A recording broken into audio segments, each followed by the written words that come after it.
주일 사부 예배를 하나님께 드리겠습니다.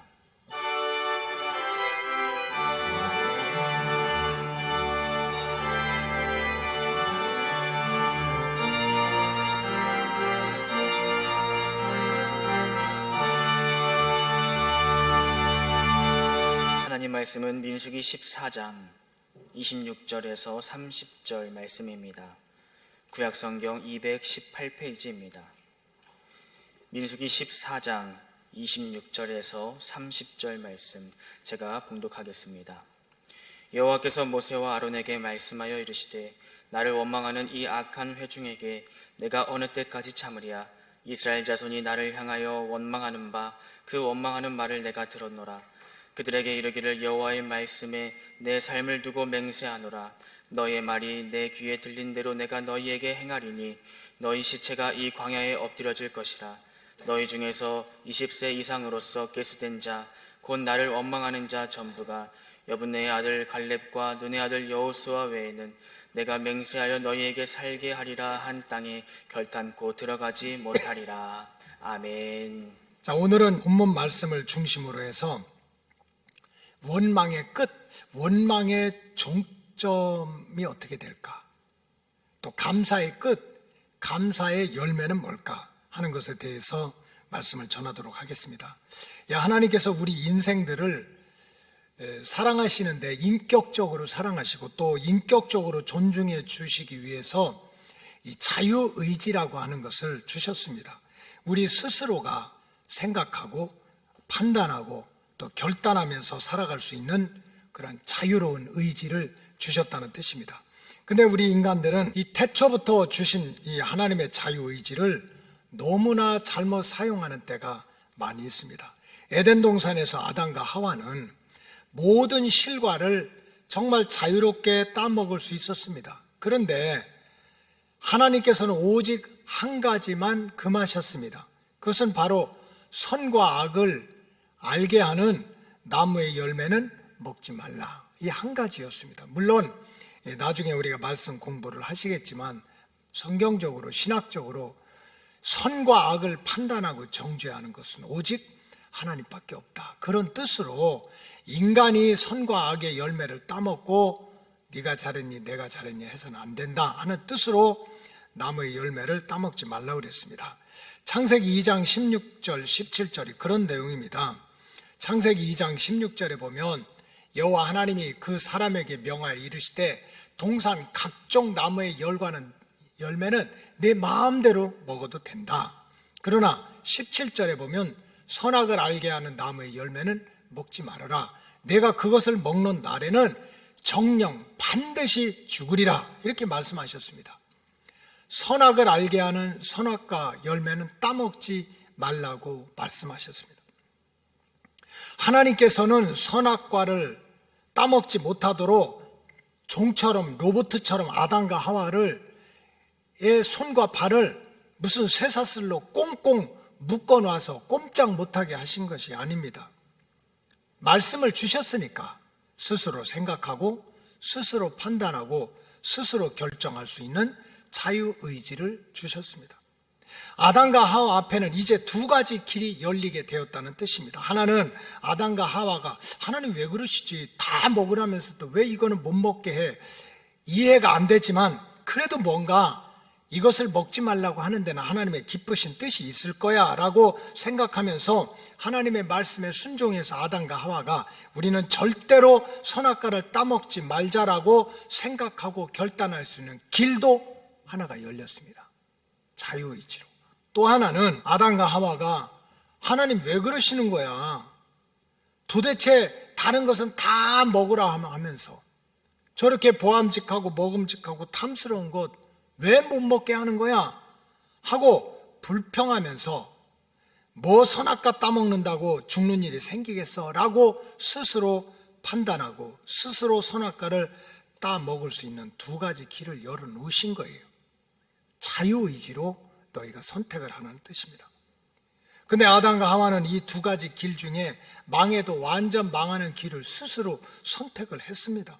아담과 하와는 기어이, 마귀는 기뻐하고 하나님은 진노하시는 불순종의 길을 자기 스스로가 택한 거예요. 결과는 자기들이 감당하지 못하는 가시덩굴과 엉겅퀴로 가득하고 뱀들이 그냥 물려고 쫓아다니는 그러한 황폐한 인생길로 떨어지고 말았습니다. 자유의지를 잘못 선택한 것입니다. 사실 우리의 신앙의 길은 알고 보면 복잡한 것이 아닙니다.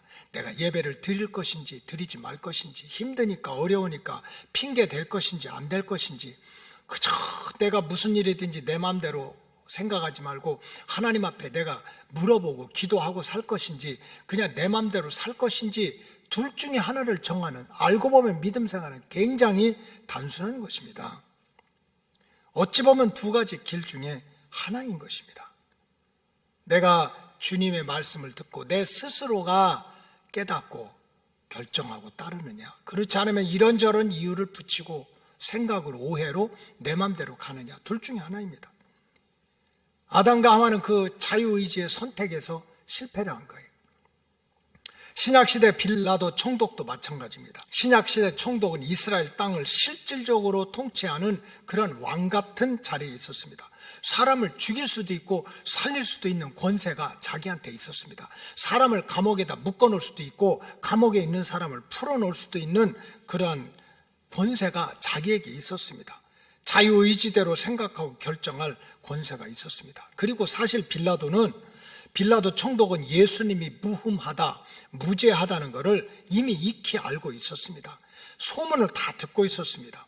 예수님께서 참 그 젊은 나이지만 병자를 고치고 귀신을 내쫓고 또 손 마른 자의 손을 펴서 먹고 사는 문제도 해결해주고, 막 풍랑이 일어나서 두려워 떨고 있는 제자들을 풍랑을 잔잔케 해서 평안하게 가게 하고, 이것 다 이미 빌라도도 듣고 있었습니다. 그래서 예수라고 하는 사람은 참 선한 사람이구나, 착한 사람이구나 알고 있었어요. 그 증거가 마태복음 27장 23절에 이렇게 나옵니다.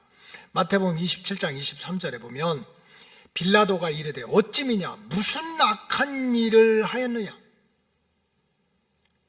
지금 막 제사장과 바리새인들과 사두개인들이 예수님 고발하고 잡아서 죽이겠다고 데려온 그들한테 신문을 하는데, 사실 빌라도 총독은 예수가 병자를 고치고 귀신을 쫓아내고 어려운 사람들을 도와주고 하는 그 선한 소음을 다 듣고 있었어요. 그래서 내가 알기로는, 내가 듣기로는 예수님이 뭘 잘못했는데, 잘못한 거 없어 하고 반문을 하고 있는 내용이 성경에 나와 있지 않습니까?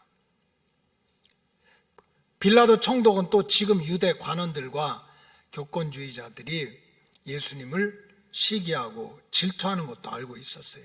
아무런 잘못이 없는 예수님을 결박하고 또 고발하고 죽이려고 한다는 사실도 알고 있었습니다. 그러므로 이 빌라도는 자기의 권한을 가지고, 모든 인생들에게 주신 이 자유의지를 가지고 얼마든지 예수님을 무죄하다, 잘못한 거 없어 하고 풀어줄 수가 있었습니다. 그런데 빌라도는 그런 자유의지를 잘못 사용했습니다. 빌라도는 사람들의 비유를 맞추고자 예수님을 십자가에 못 박아 죽이라는 그런 사형 판결을 스스로가 내렸습니다.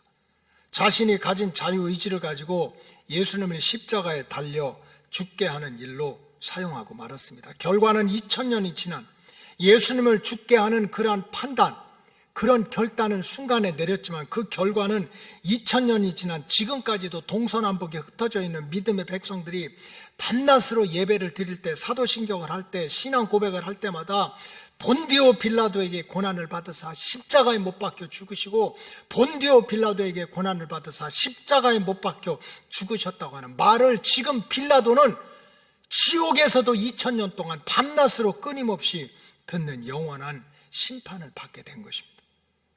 여러분, 선택은 자유지만 결과는 내 마음대로 할 수 있는 것이 아닙니다. 그래서 우리가 선택을 잘 해야 됩니다. 오늘 본문 내용 중에도 바로 그런 역사가 나타나고 있습니다. 애굽에서 나온 이스라엘 백성들이 신의 광야길을 가는 중에 하나님은 모세에게 각 지파에서 한 명씩 뽑아서 12명의 정탐꾼을 만들어서 가나안 땅을 좀 미리 가서 정탐하라고 그랬습니다. 12명의 정탐꾼들을 약속의 땅으로 보내라고 그랬습니다. 모세는 하나님의 말씀대로 12명의 정탐꾼을 뽑아가지고 가나안 땅에 보내서 이 12명의 정탐꾼이 40일 동안 이 가나안 땅 구석구석을 다 정탐하게 되었습니다. 그렇게 40일이 지난 다음에 이 가나안 땅을 정탐하고 온 12명의 정탐꾼들이 말을 하는데 의견이 갈라져도 그렇게 딱 두 갈래로 갈라져 버리고 말았습니다. 12명 중에 10명은 갔다 오자마자 이 모세와 아론에 대해서 원망과 불평을 쏟아놓기 시작합니다. 그 내용이 민수기 13장에 나타납니다. 민수기 13장 32절에 보니까 이스라엘 자손 앞에서 그 정탐한 땅을 악평했다 그랬습니다. 자기들이 본 게 전부가 아니잖아요. 아무리 작은 땅덩어리지만 40일 동안 다 볼 수 있는 게 아닌데, 야, 그 땅이 잘못됐다, 거칠다, 열매도 안 된다, 악평을 했습니다. 그러면서 우리가 두루다니며 정탐한 땅은 거주민을 삼키는 땅이다, 사람들이 살 수가 없는, 먹고 살 수가 없는 그런 땅이라고 말을 했습니다. 그러면서 거기서 본 모든 백성은 신장이 장대한 거인들이라는 거예요. 앞뒤가 안 맞는 얘기를 하고 있는 거예요. 땅이 하도 황폐하고 광야고 거칠어서 사람들이 살 수가 없는 땅이라고 그렇게 말을 하면서 가보니까 신장이 거대한, 여러분 우리나라도 옛날에 신장이 얼마나 작았어요. 요즘 애들이 다 커요. 왜 그래요? 잘 먹고 잘 살아서 그런 거야. 무슨 보릿고개 넘이고 무슨 초급 목피, 나무 뿌리 뽑고 나무 껍데기, 이게 아닙니다. 잘 먹으니까 잘 크는 거예요. 가나안 땅이 그렇게 사람 살 만한 곳이 안 되고 막 황폐한 땅이라고 하면서 자기들이 스스로 뒤집어서 거기 가보니까 거인들이 그냥 가득 차 있다는 거예요. 33절이 그런 말 아닙니까? 거기서 네피림 후손인 아낙 자손의 거인들도 보았나니 우리는 스스로 보기에도 메뚜기 같으니 그들의 보기에는 어떻겠느냐. 이렇게 40일 동안 정탐하고 돌아와가지고 그 입에서 나오는 말이 어떻게 그렇게 한결같이 큰일 났다, 거기 가면 죽는다, 거인들이 득실득실하다. 근데 이 원망과 불평이라고 하는 말은 영적으로 전염병과 같은 거예요. 한 사람이 원망과 불평의 말을 쏟아놓기 시작하면 그 주변에 있는 사람들이 같이 병이 들게 되는 거예요. 정탐꾼 10명이 원망하고 불평하는 소리를 듣고 다른 회중들이 똑같이 원망하고 불평하는 그런 병에 걸리게 된 증거가 민수기 14장에 나오는 거예요. 민수기 14장 1절에 보니까 온 회중이 소리를 높여 부르짖으며 백성이 밤새도록 통곡했다. 밤새도록 찬양하고 기도해도 모자란데 통곡을 했대요. 이거 큰일 났다고, 우리 다 망했다고. 2절에 보니까 이스라엘 자손이 다 모세와 아론을 원망해서 온 회중이 그들에게 이르되 우리가 애굽 땅에서 죽었거나 이 광야에서 죽었으면 좋았을 것을. 이제는 그 원망과 불평의 영적인 전염병이 10명의 입으로부터 시작해서 온 회중의 귀에 들리고 마음에 꽂혀가지고 다 모세와 아론을 원망하는 거예요. 그리고 하는 얘기가 차라리 우리가 애굽에서 종살이하다 거기서 죽을 걸, 홍해 바다에 빠져 죽을 걸, 광야에서 그냥 죽어버릴 걸, 우리가 왜 살아서 이 고생을 하는 거야, 우리 큰일 났다고 그 입에서 그냥 원망과 불평이 쏟아지는 거예요. 3절에 보니까 어떻습니까? 어찌하여 여호와가 우리를 그 땅으로 인도하여 칼에 쓰러지게 하려는가? 우리 처자가 사로잡히리니 애굽으로 돌아가는 것이 낫지 아니하랴. 차라리 이렇게 고생하고 죽을 바에는 애굽에 들어가서 고깃가마 옆에서 죽는 게 낫다, 이렇게 얘기를 하고 있어요. 원망과 불평의 영은 자신이 병들 뿐만 아니라 다른 사람들을 영적으로도 병들게 하고 망하게 하는, 마귀가 기뻐하는 영적으로 무서운 병인 거예요. 이렇게 원망과 불평으로 가득 찼던 이스라엘 백성들의 마지막 끝 운명은 어떻게 됐습니까? 이 원망과 불평이 안개처럼 사라지고 원망과 불평이 바람처럼 왔다가 사라지는 것이 아니었습니다. 원망과 불평의 끝은 무엇보다도 하나님의 심정을 상하게 했습니다. 하나님은 우리 인간의 생사화복의 주권자입니다. 내가 인정을 하든 인정하지 않든, 내가 그것을 믿든 믿지 않든 우리 인간의 생사화복을, 이 세상 우주 만물을 주관하시고 통치하시는 분이 하나님이십니다. 그런데 이 하나님을 믿는다고 하는 하나님의 백성이 하나님의 심정을 아프게 하고 하나님의 마음을 아프게 했으니 무슨 좋은 일이 있겠습니까? 민수기 14장 22절에 보니까 이런 말씀이 나와요. 내 영광과 애국과 광야에서 행한 내 이적을 내 이적으로 보고서도, 하나님이 택한 백성을 어떻게 보호하시고 어떻게 인도하시고 어떻게 살리시고 어떻게 홍해를 가르고 하는 이런 기적을 보고도 한두 번도 아니라 10번이나 나를 시험 들게 만드냐, 나를 원망하고 나에게 불평을 하니 하나님의 마음이 얼마나 상한지 모르겠다는 거예요. 하나님의 마음을 기쁘시게 해도 우리가 은혜 받기 힘든데 하나님의 마음을 10번이나 시험 들게 하고 상하게 했으니 무슨 좋은 일이 있겠느냐, 이런 얘기입니다. 결국은 원망과 불평으로 가득했던 이스라엘 백성들의 끝은, 그들의 운명은 약속의 땅에 들어가지 못하는 심판을 받게 됐습니다. 민수기 14장 23절에 보면 내가 그들의 조상 대대로 맹세한 땅을 결단코 보지 못할 것이요 또 나를 멸시하는 사람은 한 사람도 그것을 보지 못하리라. 조금 힘들다고, 어렵다고, 하나님을 자기 수준으로 내려놓고 그렇게 원망하고 불평했던 너희들, 내 마음을 상하게 했을 뿐만 아니라 내가 조상 대대로 약속한 젖과 꿀이 흐르는 가나안 땅 못 들어간다는 거예요. 못 들어간다. 27절에 보니까 나를 원망하는 이 악한 회중에게 내가 어느 때까지 참으랴. 하나님이 심판하시겠다는 뜻입니다. 29절에 보니까 너의 시체가 이 광야에서 엎드러질 것이라. 너희 중에서 20세 이상으로서 계수된 자, 곧 나를 원망하는 자 전부가 약속의 땅에서 못 들어간다 하는 심판을 받았습니다. 여러분, 원망과 불평이라고 하는 것은 지나가는 바람이 아니고, 원망과 불평은 그저 햇빛이 날 때 안개로 사라지는 그런 게 아닙니다. 이 원망과 불평의 끝은 하나님의 심정을 상하게 하고 하나님을 진노하게 하고 영도 육도 망해가지고 결국은 하나님께서 그렇게 기뻐하시고 준비하시고 예배하신 약속의 땅에 들어가지 못한다는 것입니다. 성경에 보면 하나님 앞에서 원망과 불평에 붙들려 살았던 사람들의 끝은 한결같이 하나님께 정죄받고 심판받는 인생으로 끝이 나고 말았어요. 광야 생활을 하면 얼마나 힘듭니까? 모세와 아론이 앞에서 가고 백성들이 200만이나 때려갈 때, 이렇게 함께 광야 생활을 할 때 얼마나 힘이 들겠어요. 한두 명도 아니고. 그러면 기도해주고 힘을 합쳐도 부족한데 고라와 다단과 온이 그저 당을 만들어서 파당을 만들어가지고 아침 저녁으로 하루가 멀다 하고 모세와 아론을 대적하고 원망하고 불평하는 일을 계속했습니다. 하나님이 그 모습을 다 보신 거예요. 그리고 어느 날 모세와 아론을 불러가지고 고라와 다단과 온이 원망하고 불평하고 파당을 짓는 것은 너희들을 대적하는 것이 아니라 너희를 보낸 나를 대적하는 거야 해가지고 하나님이 진노하셔서 결국은 땅을 가르시고 고라와 다단과 온이 산채로 지옥의 불덩어리인 수월에 빠지는 재앙으로 인생을 끝내게 됐습니다. 원망과 불평의 끝은 영원한 불덩어리 속에 들어가는 거예요. 신약시대 예수님께서 공생의 사역을 하실 때 예수님 가장 가까이 따라다니는 두 무리가 있었습니다. 물론 수백 수천 명의 그러한 군중들이 있지만 예수님 가장 가까이서 따라다니는 두 종류의 사람들이 있었는데, 하나는 말할 것도 없이 예수님의 제자들입니다.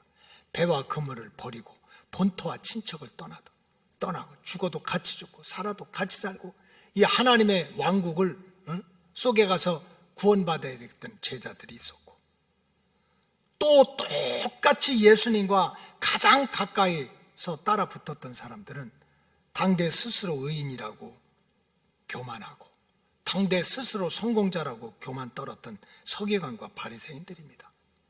근데 참 이상합니다. 그렇게 공부도 많이 하고 가문도 좋고 세상적으로 성공하고 번듯한 이 서기관과 바리새인들이 어떻게 그렇게 할 일이 없는지 걱정도 팔자인지 그렇게 예수님을 밤낮으로 쫓아다니면서도 하나도 은혜를 못 받아요. 하나도 은혜를 못 받아. 오히려 그냥 예수님이 하는 일, 말씀하시는, 행하는 일마다 불평불만입니다. 예수님이 사람을 만나면 만난다고, 안 만나면 안 만난다고 불만이고, 먹으면 먹는다고, 안 드시면 안 드신다고 불만이고, 안식일을 지키면 지킨다고, 안 지키면 안 지킨다고, 그저 병자를 고치면 고친다고 야단이고, 가난한 사람들한테 빵을 주면 준다고 야단이고, 아주 한시도 그렇게 주님 곁을 가장 가까이 따라다니면서 주님을 사랑한다든지, 주님께 감사한다든지, 주님을 존경한다든지 하는 말이 한마디도 안 나옵니다. 그저 그냥 모든 것이 예수님이 하는 일이 다 불만입니다. 불만. 다 불만이야. 그러니까 원망과 불평의 말이 밤낮으로 쏟아지는 거예요. 그렇게 원망과 불평의 말만 쏟아내던 서기관과 바리새인들, 사람들은 다 의롭다 그러고 다 박수 쳤지만 결국은 우리의 구원자도 되시지만 심판자가 되시는 예수님이 하시는 말씀이 뭡니까? 첫째는 그들에게 화가 임할 거라는 거예요. 화. 여러분, 여기서 화라고 하는 것은 무슨 한 달, 두 달 벌을 받고 그런 것이 아닙니다. 요한계시록에 나타나는 화라고 하는 것은 종말론적인 심판입니다. 심판을 받아도 영원히 받게 된다는 거예요. 너희들한테 화가 임할 거라는 거예요. 마태복음 23장 27절에 보면 화 있을진저 외식하는 서기관들과 바리새인들이요, 너희들한테 화가 있을 거라는 거예요. 회칠한 무덤 같으니 겉으로는 아름답게 보이나 그 안에는 죽은 사람의 뼈와 모든 더러운 것이 가득하도다. 결국은 원망과 불평에 붙들려 있는 바리새인과 사두개인들의 인생의 끝은 화라는 거예요. 영원한 심판이라는 거예요. 또 하나는 회칠한 무덤처럼 겉으로는 살아있는 것 같으나 실상은 영이 죽고 육도 죽어 있는 자라고 책망을 하고 계세요. 그래서 결국 원망과 불평의 끝은 하나님의 심정을 상하게 하고 하나님을 진노하게 하고 약속의 땅에도 들어가지 못하고 회칠한 인생처럼 그 무덤처럼 겉으로 보면 번지르지 하지만 결국은 영원히 망하는 지옥불 속에 떨어진다 하는 것이 원망과 불평의 끝입니다. 따라서 참 성도는 어떤 환경, 어떤 조건 속에서도 하나님의 심정을 상하게 하고 하나님을 진노하게 하고 약속의 땅에 들어가지도 못하게 하고 회칠한 무덤처럼 살다가 영원한 화로 끝나게 하는 원망하는 마음, 그런 원망하는 마음으로 인생을 살아갈 것이 아니고 성경에 나오는 대로 항상 어려우면 어려운 대로, 힘들면 힘든 대로, 알아주면 알아주는 대로, 몰라주면 몰라주는 대로 항상 하나님께 감사하는 마음으로 믿음의 길을 걸어야 된다는 뜻입니다. 오늘 본문의 배경 민수기 13장과 14장에 나오는 여호수아와 갈렙의 마음을 한번 우리가 들여다볼 필요가 있어요. 가나안 땅에 다녀온 다른 10명의 정탐꾼과 똑같이 가나안 땅을 정탐했던 여호수아와 갈렙은 왜 두려운 마음이 없었겠습니까? 육신의 눈으로 똑같은 땅, 똑같은 거인을 보고 앞으로 이 땅에 어떻게 들어가지 걱정스러운 마음이 왜 없었겠습니까? 그런데 민수기 14장에 보니까 여호수아와 갈렙은 다른 10명의 정탐꾼과는 전혀 다른 말을 하고 있는 거예요. 말만 하는 것이 아니라 회중들 앞에서 그렇게 생각만 하는 것이 아니라 온 이스라엘 백성들이 보는 앞에서 전혀 다른 말을 하는 거예요. 민수기 14장 7절에 보니까 이스라엘 자손의 온 회중에게 말하 이르되 우리가 두루다니며 정탐한 땅은 심히 아름다운 땅이라. 아름다운 땅이라는 거예요. 똑같이 12명이 같이 봤는데 거기는 참 잘못된 땅이라고 악평을 하는데 여호수아와 갈렙은 무슨 소리야, 우리가 본 땅은 아름다운 땅이야. 아름다운 땅이라. 8절에 보니까 여호와께서 우리를 기뻐하시면, 우리가 하나님의 심정을 기쁘게 하고 하나님의 마음을 기쁘게 한다면 하나님께서 그 땅으로 우리를 인도하여 주실 것이고 그 땅을 우리에게 주시리라. 이는 과연 젖과 꿀이 흐르는 가나안 땅이다. 완전히 다른 말을 하고 있는 거예요. 9절에 보니까 그러니까 우리 다만 여호와를 거역하지 말자. 그 땅 백성들 때문에 두려워하지 말자. 그들은 우리의 밥이다. 옛날 성경에는 밥이라고 그랬어요. 그들의 보호자는 그들에게서 떠났고 여호와는 우리와 함께 하시느니라. 그들을 두려워 말자. 이렇게 얘기하고 있는 거예요. 여러분들이 입술이 복을 받으시기를 주의 이름으로 축복합니다. 내 생각도 중요하고 내 사상도 중요하지만 나의 입술의 모든 말이 어떤 말인지 이게 중요하다는 거예요. 여호수아와 갈렙은 어떻게 이렇게 강하고 담대하게 외칠 수가 있었습니까? 여호수아와 갈렙만 그 가나안 땅에 들어가서 특별한 것을 보았고 뭐 비밀한 일을 알았기 때문에 그렇습니까? 그것이 아닙니다. 여호수아와 갈렙은 지금까지 지내온 인생길을 돌아보고 지금까지 살아오는 동안 하나님께서 어떻게 역사하시고 하나님이 어떻게 인도하시고 하나님이 어떻게 보호하셨다는 지난 일들을 한순간도 잊지를 않았어요. 430년간의 애굽의 종살이에서 풀어주시고 그 교만하고 완고한 바로 왕의 마음을 꺾어주시고 10가지 제약 가운데서도 재앙 가운데도 세상에 그냥 이 고센 땅을 품에 안으셔가지고 메뚜기도 개구리들도 어둠의 세력이 틈타지 못하도록 지켜주고 애굽 땅에 있는 장자들이 사람이나 짐승이나 할 것들 다 죽는데도 자기 백성들의 장자들이 죽지 않도록 죽음의 그림자가 넘어가도록 지켜주시고 홍해를 육지같이 건너게 하시고 그저 아침에는 만나로 저녁에는 메추라기로 먹여주시고 다 굶어 죽는 줄 알았는데 지내놓고 보니까 반석에서 생수가 쏟아지게 했던 하나님의 기적, 하나님의 은혜, 하나님의 손길을 결코 잊지 않고 살았어요. 잊지 않고 기억하고 살았어요. 하나님의 은혜와 기적과 손길을 기억하고 사느니까 하나님을 향해서 마음으로 입술로 드릴 제사는 감사밖에 없는 거예요. 감사밖에. 감사하는 마음밖에 없는데 어떻게 하나님을 의심하고 어떻게 하나님을 원망할 수가 있었겠습니까? 그래서 10명의 정탐꾼과는 달리 어떤 환경 속에서도 요셉과 그 여호수아와 갈렙은 그냥 마음으로 감사하고 영으로 감사하고 입술로 감사할 수밖에 없는 삶을 살았던 거예요. 여호수아와 갈렙이 감사했던 마음, 감사했던 심정, 감사했던 믿음의 끝은 무엇입니까? 그냥 하나님의 심정을 기쁘게 하고 광야길에서도 넉넉히 이기고 마지막 약속의 땅을 기쁨으로 들어가는 승리의 주인공이 되지 않았습니까? 여러분, 감사의 끝은 영광과 존귀와 최후의 승리입니다. 참 성도가 원망과 불평의 마귀를 물리치고 성경대로 항상 기뻐하고 범사에 감사하고 살아가는 것은 하나님을 기쁘시게 하는 일입니다.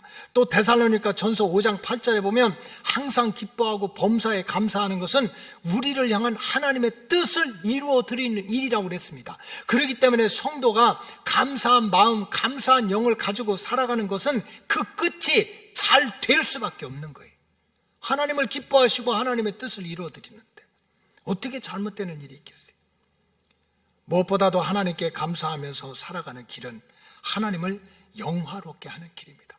그래서 시편 기자가 50편 23절에 보면 자, 우리 예배 드릴 때 올 때 인상 쓰지 마, 찌푸리지 마, 무슨 세상의 짐을 혼자 다 짊어진 것처럼 난리치고 벼락치지 마, 마치 그냥 신부가 신랑을 맞이하는 것처럼 아기가 기다렸던 엄마 아빠를 만나는 것처럼 감사한 마음으로 제사를 드려봐. 기쁜 마음으로 제사를 드려봐. 그것이 나를 기쁘게 하는 일이고 그 일을 옳게 하는 자에게 내가 하나님의 구원 역사를 눈으로 보여주겠다는 거예요.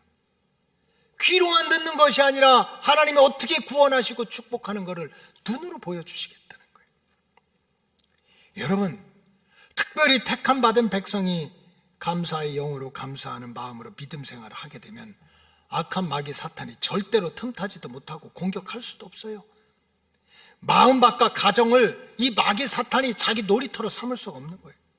여러분, 아담과 하와가 에덴 동산에서 세상 말로 하나님 앞에 받은 복을 맨날 세어가면서, 받은 복을 세어가면서, 은혜를 세어가면서 입만 열면 하나님 감사합니다를 노래하고 한번 살아보십시오. 살았다고 생각해 보십시오. 하나님 감사하다고. 날아가는 새들 보고 내가 이거 참새고, 이건 독수리라고 이름도 짓고, 틀에 핀 꽃을 보고 이건 장미고, 이건 찔레고, 이건 튤립이라고 우리 마음대로 이름을 질 수 있고, 바닷속을 보니 그 강에 보니까 물고기들이 이거는 붕어고, 이거는 뭐, 내 마음대로 이렇게 하고 모든 것을 다 다스리고 생육하고 번성할 수 있도록 주신 분이 하나님이야. God is good all the time이고, all the time God is good이야. 하나님은 정말 좋으신데 all the time 좋으시고, 그저 변함없이 어제도 오늘도 내일도 God is good이야 하는 감사의 영, 감사의 마음으로 살았다면, 어떻게 악한 마귀 사탄이 들어와서 둥지를 틀고 그들의 영혼을 도둑질해가지고 그들을 영원한 실패자로 만들 수가 있었겠습니까? 감사하는 영, 감사하는 마음 속에는 마귀가 들어올 틈이 없는 거예요. 마귀가 들어올 틈이 없어요. 우리 육신 생활도 마찬가지 아닙니까? 올 한 해가 가기 전에 우리 로고스교회 집사님, 권사님, 장로님, 남자 되시는 분들 사랑 아내의 손을 잡고 한번 사랑의 노래를 불러주세요. 젖은 손이 애처로워 잡아본 순간 고맙다고. 참 나같이 못난 사람 만나가지고 그래도 일생 고생해서 당신밖에 없다고. 아멘 좀 하시오. 그렇게 한번 얘기해 보세요. 그럼 그 말을 듣고 있는 그 부인은 무슨 얘기냐고. 나는 다시 태어나도 당신을 꼭 만나서 결혼할 거라고. 할렐루야. 아멘 하시오. 강 집사님. 그렇게 안 하니까 누가 신방 와요? 마귀가 오는 거예요. 그리고 내 마음밭을, 내 생각을, 내 가정을 마귀의 놀이터로 만드는 거예요. 육신 생활에서 부부관계도, 부모와 자식 관계도, 성도와 성도 사이 관계도 마찬가지예요. 감사한 마음이 겨자씨만큼만 있으면 절대로 사탄이 끼어들지 못하는 거예요. 그렇기 때문에 참 성도는 주님의 말씀대로 그저 항상 기뻐하고 범사에 감사하고, 그냥 하박국 선지자처럼 무조건이야. 어떻게 포도나무가 맨날 잘 돼? 무화과나무가 맨날 어떻게 잘 돼? 외양간의 소가 왜 항상 잘 돼야 돼? 그리 아니하실지라도 나는 하나님 때문에 기뻐하고 감사하겠습니다 하는 그 자리에는 악한 마귀 사탄이 절대로 들어오지 못하고 놀이터로 만들지도 못한다는 얘기야. 오히려 영혼의 미래가 밝아지고 영광과 존귀와 최후의 승리의 길을 하나님이 열어주신다는 거예요. 여러분, 한 해를 마무리하는 주일입니다. 우리가 경험해보지 못했던 2020년을 보냈습니다. 성전문이 닫히고 일상생활이 무너지고 영적으로 육적으로 어려운 일들이 많았어요. 그렇다고 해서 2021년 새해가 순풍의 돛담배처럼 팍 그렇게 대로같이 우리를 기다리고 있는 것도 아닙니다. 무슨 일이 어떻게 될는지 내일 일을 알 수 없는 또 한 해가 될 것입니다. 이럴 때 참 성도는 하나님께서 이 주신, 우리를 사랑하되 인격적으로 사랑하고 우리를 아주 귀하게 여기되 인격적으로 귀하게 여긴 선물 중에 하나가 우리에게 자유의지를 주신 거예요. 내가 얼마든지 원망하며 살 수도 있고, 내가 얼마든지 God is good all the time, 하나님은 진짜 좋으신 분이고 all the time God is good, 하나님은 정말 영원토록 좋으신 분이라고 감사하면서 선택하며 살 수 있는 길을 우리에게 주신 거예요. 원망과 불평의 끝은 하나님의 심정을 상하게 하고 하나님을 진노하게 하고 약속의 땅에 들어가지 못하게 하고 회칠한 무덤처럼 살다가 영원한 화를 당하는 인생으로 끝이 납니다. 이게 성경의 예언입니다. 그러나 감사의 끝은 힘들어도 어려워도 열매가 맺지 못하고 내 마음대로 안 돼도 사방에 우겨쌈을 당해도 그래도 하나님의 은혜를 기억하고 감사하게 되는 삶의 끝은 하나님의 심정을 기쁘게 하고 하나님의 구원 역사를 눈으로 보게 되고 주님 다시 오실 때 들림받고 다시 오신 주님과 함께 천년왕국에서 택한 백성으로 왕같은 재상으로 살다가 최후의 심판을 이기고 새 하늘과 새 땅에 들어갈 권세를 얻게 되는 것이 감사하는 믿음의 끝입니다. 어떻게 살아갈 것입니까? 2020년 지난 한 해는 참으로 힘들고 어렵고 세상은 흔들리고 사람들은 변하는 일들이 많이 있었습니다. 그러나 정상입니다. 이 땅은 공중의 권세 잡은 자가 지배를 하고 있기 때문입니다. 그럼에도 불구하고 우리 로고스 오이코스 가족들은 어떤 환경 속에서도 이제 얼마 남지 않은 며칠 동안이라도 하나님 앞에서 받은 은혜, 하나님의 손길, 하나님의 기적을 기억하면서 하나님 앞에서 항상 감사하고 범사에 감사하고 그럼에도 불구하고 감사하고 또 감사하는 한 해로 마무리하시기 바랍니다. 그럴 때 우리 감사의 끝에는 영혼의 미래를 밝게 열어주시는 하나님의 품이 또 하늘의 문이 대로같이 열리게 될 줄로 믿습니다. 기도하시겠습니다. 하나님 감사합니다. 원망의 끝은 하나님의 심정을 상하게 하고 하나님을 진노하게 하고 약속의 땅에 들어가지 못하게 하고 회칠한 무덤처럼 살다가 영원한 화를 당하는 인생으로 끝이 난다는 말씀을 배웠습니다. 그러나 감사의 끝은 하나님의 심정을 기쁘게 하고 하나님의 구원 역사를 눈으로 보게 되고 주님 다시 오실 때 들림받고 주님과 함께 천년왕국에서 택함받은 백성으로 왕같은 제사장으로 살아가다가 새하늘과 새 땅에 들어가게 된다는 말씀을 배웠습니다. 깨닫고 순종해서 이 한 해가 가기 전에 다시 한번 하나님 앞에서 감사의 영으로 감사의 입술로 감사의 마음으로 고백하는 한 해가 되게 하여 주시옵소서.